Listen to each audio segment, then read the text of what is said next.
We've all seen the New Year inspirational videos. The rise and grind. Let's make this year the best year you've ever had.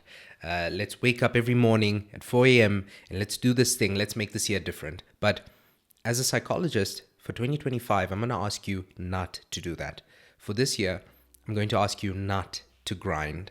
I know that might sound a bit strange coming from someone who helps people be their best selves and things like that, but you see, what I've realized is that there's a problem with the rise and grind mentality. And to help you understand what the problem is, how to avoid it, and what to do instead, I'm going to tell you a bit of a story. You see, before I started my training to become a clinical psychologist, this is while I was still in my undergraduate years, while I was still studying the mind and behavior, I was very much in the rise and grind mentality. So I would watch the YouTube videos. I would do that first thing in the morning when I wake up, put on some rise and grind motivational videos and just get pumped up. You know that feeling you get when you're listening to these videos and you think, I'm going to conquer the gym. I'm going to have the best day ever. I'm going to transform myself. I'm going to make a positive impact. I'm going to evolve and grow. So I had that mentality all the time. So it was so bad that I would wake up, I'd watch these videos first thing in the morning, but then when I'm on the way to gym, I would listen to those audio tapes. Sometimes while I'm at the gym with my earphones in, I would listen to that stuff and it'd be people shouting in my ear, you got to do this. No one's coming to save you. You've got to be your best self. This is your year. Claim, whatever they say. I used to listen to that and I'd get pumped up and I'd think, yeah, this is going to be my best year ever. I'm going to be the best that I can be, embody my best self, take what I want, and et cetera, et cetera. So that would give me some motivation to lift heavier weights and I'd really pump it in the gym. But then I'd listen to it on the way back from gym in the car audio, while everyone else is going about their day, eating an ice cream, whatever. I'd be in the car, all serious and having this rise and grind motivational stuff playing in the background. And then when I got home, sometimes I'd take my phone into the shower and, not in the water. I'd kind of balance it. I don't know if anyone else has ever done this, but you kind of balance your phone somewhere where it won't get wet, at the corner of the shower or somewhere else on the sink. So I used to do that and I'd still be listening, consuming this content. And all the while I would be super obsessed with this journey. And this is oftentimes how these motivational speakers will try to convince you should live your life. You should be obsessed. Every waking hour, you should be thinking about your goals, thinking about your ambition, your success, what's to come. You should be obsessed with it. And you should spend all your time doing this and moving forward. And your life should be a struggle. And that struggle should eventually lead to success. So I used to do this a lot until I got into my master's year. Now, as a clinical psychologist, when you get into your master's, that's really when the fun begins. That's when you stop learning the theoretical stuff from your undergraduate degree and your honors degree. And that's when you start to actually learn practical clinical techniques. You go in depth into how the mind and behavior works, and you actually start to use those techniques on people as part of your training. So you start to help people and apply these techniques in real world settings.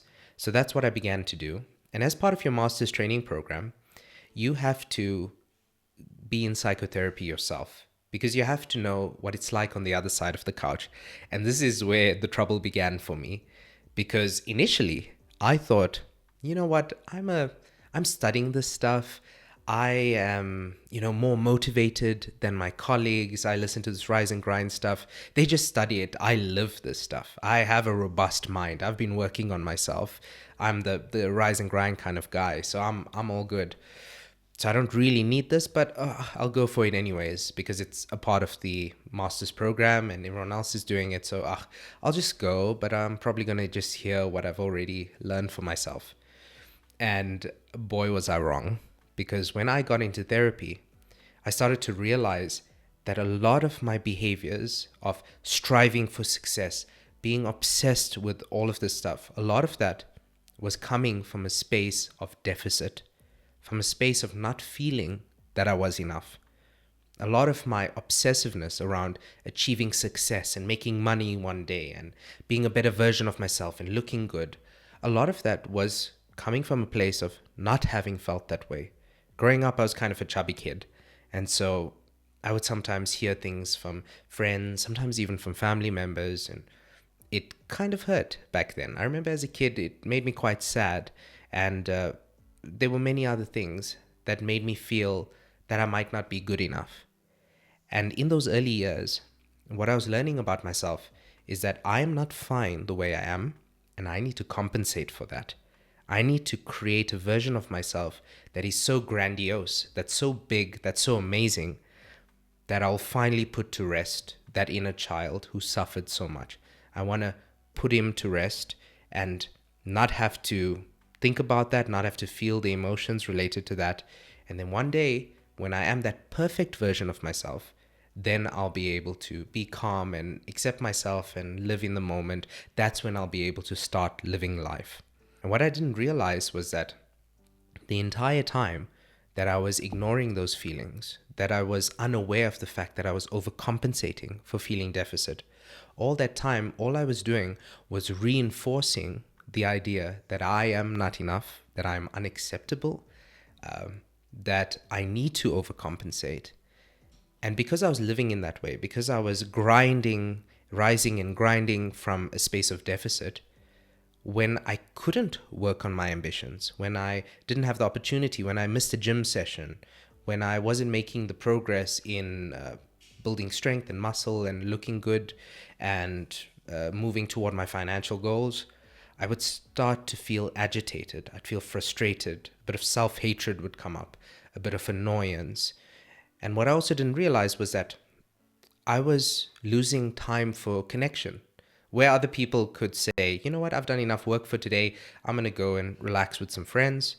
I couldn't do that. I had to say, you know what, these people are out partying, they're out having fun. I need to keep grinding. I need to keep working on my ambitions, and then I'll be ahead of them.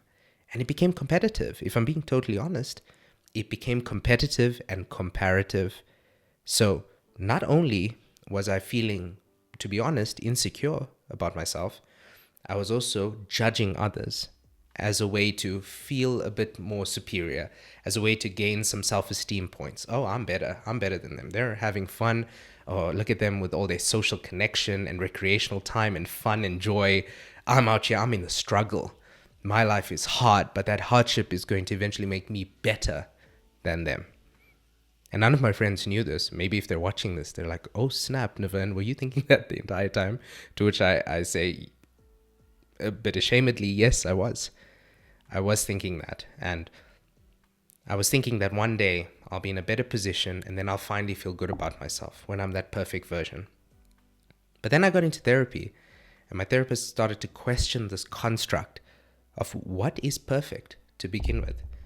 And for any of you listening who are striving to be your best self and that perfect self, what is that perfect self? For many people, that's undefined. I know for me it was. It was definitely undefined for me. And I didn't even have a clear sense of who that person was.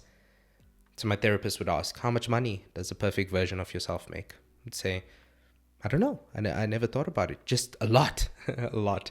And how muscular do they have to be? Oh, they have to have like, I don't know, 6% body fat, and they need to be able to pick up 500 kgs or whatever. I started to realize that the expectations I had in my mind were actually very unrealistic. And because of those unrealistic expectations, I never got there. I never felt like I was enough because I set the bar so high. And the only reason I set the bar so high was that it mirrored how low I think about myself, how low my self-esteem was. And oftentimes, when we're in this rise and grind mentality, when we're obsessed with becoming someone new, we create the version of ourselves that we think we have to be out of the degree to which we hate ourselves. And I know that's quite an intense thing to say, but if you're in the rise and grind sort of atmosphere, just think about it. Do you actually accept yourself? Do you want what's best for yourself? Are you doing this out of self-love? Or are you doing this out of self-hatred?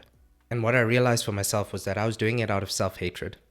Not out of a care for myself, but out of the fact that I despised who I was and that I needed to be someone else to feel good about myself. And I realized that this source of motivation is not healthy. Because even though I thought, oh, I'm rising and grinding, I'm so focused on my goals and whatever else, in reality, it hardly ever plays out that way. The people who are obsessive about this thing, they burn out. They get tired eventually. They rebound. For example, I was super strict on my diet for a week or two, but then I'd totally crash. And then it would be disastrous. I'd be eating whatever I wanted to eat. And that's because doing things out of self-hatred is not sustainable. It is not sustainable at all because it creates unrealistic expectations of who you need to be to feel good about yourself and to start enjoying life and living life. And then because of those unrealistic expectations, you never feel like you're doing good enough. And then you get tired. You get tired of never feeling like you're meeting the mark, never feeling like you're quite there. It starts to feel like a hamster wheel eventually. And all that negative emotion, that tension, that underlying tension and anxiety around hating yourself and needing to get there and the urgency that creates, all of that creates stress. And stress is not good for the body. Stress disrupts motivation. Stress disrupts well-being. Stress is not even good for your physical health. Even with your physical health, it can stop you from losing fat and gaining muscle, and it can disrupt your sleep, and then that has other negative consequences. So this is why I say, don't rise and grind this year. There is an alternative, and I hope that you can choose the alternative. And the alternative is filling up your cup from the inside out so much that it overflows. It's feeling good about yourself, caring about yourself, and from that space, starting to achieve external success. Because external success achieved as overcompensation for not feeling good enough leads to unsustainable motivation. It leads to stress. It causes you to live in tension. It causes you not to live your life and meet people and have a balance. That's what gets people perfectionistic and obsessive and having unrealistic standards, never feeling satisfied with their lives and going through their whole life realizing that maybe they've got to the mountaintop eventually, but they've never enjoyed the view on the way, as the famous saying goes. So this year, I hope you can choose something different. Not to just grind harder, but to try something new, something truly new, something that doesn't involve grinding, something that involves something akin to starting to feel good about yourself, starting to cultivate some inner peace, and moving from a space of stillness, from deep inner stillness, deep inner acceptance and self-love, actually caring about who you are.